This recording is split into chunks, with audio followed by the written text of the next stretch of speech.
Welcome everyone. Today, we are going to dive into the darkest, most twisted chapter of the Shadow Slave saga. We aren't just talking about a monster or a villain, we are talking about the Mad Prince. This is the version of our main character, Sunny, who didn't make it out. This is the Sunny who stayed in the dark for too long until his soul rotted away. If you've ever wondered what would happen if Sunny finally lost his mind and embraced the darkness, this is it. To understand the Mad Prince, we have to look at where he was born, the third nightmare. Sunny, Nephis, and their friends enter a massive stone pyramid in a desert where time is broken. Inside this pyramid, time flows like a river, but this river doesn't just go forward, it loops. Imagine being trapped in a house where every time you walk out the front door, you end up back in the kitchen. Now imagine that happening for hundreds, even thousands of years. That is what happened to a past version of Sunny. He entered this pyramid and he couldn't find the exit. He saw his friends die. He saw the world end, and then he woke up at the start of the river to do it all over again. Thousands of years of failing would break anyone. But for Sunny, it was even worse because of a certain voice in his head. We have to talk about the Sin of Solace. This is a cursed sword made of beautiful green jade that Sunny carries, but it's not just a weapon, it's a curse. Inside the sword is a spirit, a wraith that only Sunny can see and hear. This spirit looks like a perfect, clean version of Sunny, and its only job is to drive him insane. Every single day, for centuries, the Sin of Solace whispered in Sunny's ear. It would say things like, "Nephis doesn't love you, she only wants a slave," or "Why do you keep trying? Everyone is going to die anyway." In the real timeline, Sunny fights this voice. But in the timeline of the Mad Prince, the voice won. Eventually, the Mad Prince stopped fighting the sword and started listening to it. They became partners. The Sin of Solace became the Mad Prince's only friend in a world of death. It fed his paranoia, convinced him that fate was a cage, and pushed him to become a monster to find freedom. The current Sunny, the one we follow, didn't know any of this at first. He just felt like someone was watching him. Then, the dream started. The first time Sunny sees the Mad Prince is a moment of pure horror. He's in a dreamlike state, navigating the dark waters of the pyramid, when he sees a figure sitting on a throne of shadows. At first, he thinks it's an enemy, but as he gets closer, his heart drops. The man on the throne has Sunny's face, but his hair is long and matted. His skin is as pale as a corpse, and his eyes are bleeding red light. He's wearing a jagged, ruined crown, and he's covered in blood that never dries. This version of Sunny isn't just a warrior. He looks like a god of the apocalypse. This was the moment Sunny realized his greatest enemy wasn't a god or a demon. It was himself. But the Mad Prince wasn't alone. He was the leader of the 6 plagues. These were Sunny's best friends, the people he would die for. But in this dark timeline, they all caught a sickness called the defilement. This sickness turns your soul into a monster. The Mad Prince was the one who led them. He was their king. Let's look at what happened to them. Nephis was the first to fall and became the most terrifying of all the monsters, the first messenger. Because Sunny was still bound by his shadow bond to her, he was forced to watch her beautiful white flames turn into a soul-rotting corruption that burned everything in sight.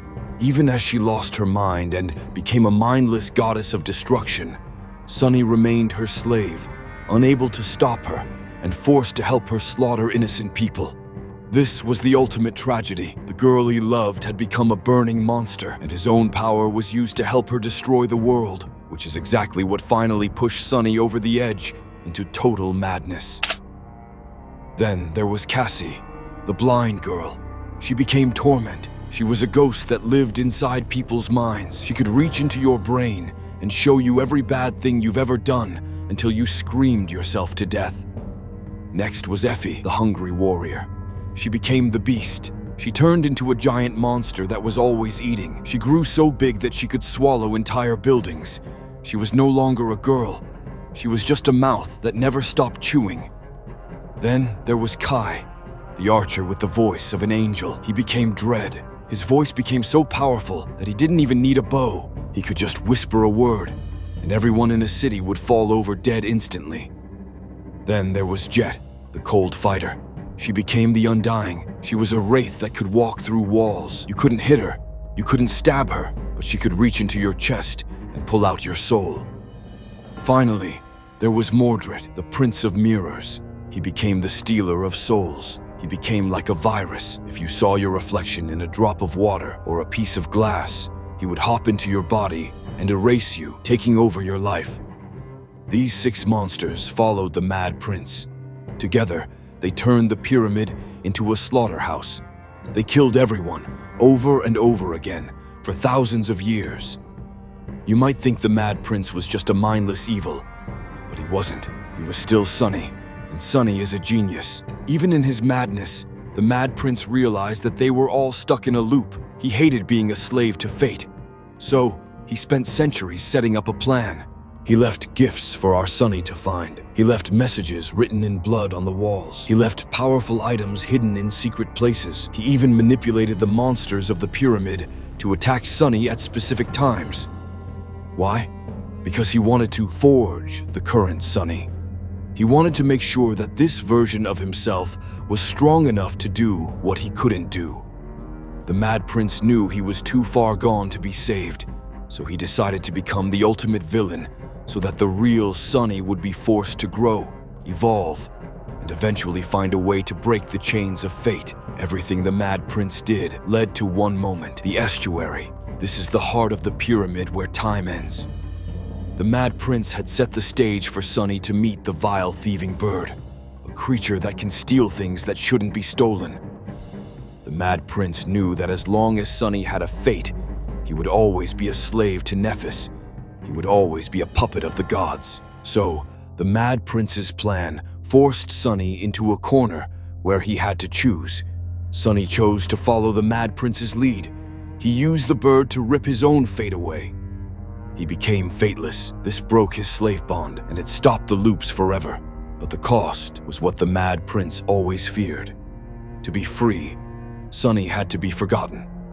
The Mad Prince is one of the most tragic characters in fiction. He is a man who lived 1,000 years of hell just to make sure a version of himself could finally be free. He was a monster, a murderer, and a madman. But in a twisted way, he was also a savior. He was the shadow that Sunny had to walk through to find the light. Today, Sunny is a saint. He is free. But sometimes, when he looks in the mirror, or when the Sin of Solace starts whispering again, he sees a flicker of those red eyes. He knows that the Mad Prince is still there, deep inside his shadow, a reminder of what happens when the darkness finally wins. What do you think? Was the Mad Prince a hero for planning Sunny's freedom? Or was he just a monster who went too far? Don't forget to like and subscribe for more deep dives into Shadow Slave. Thanks for watching.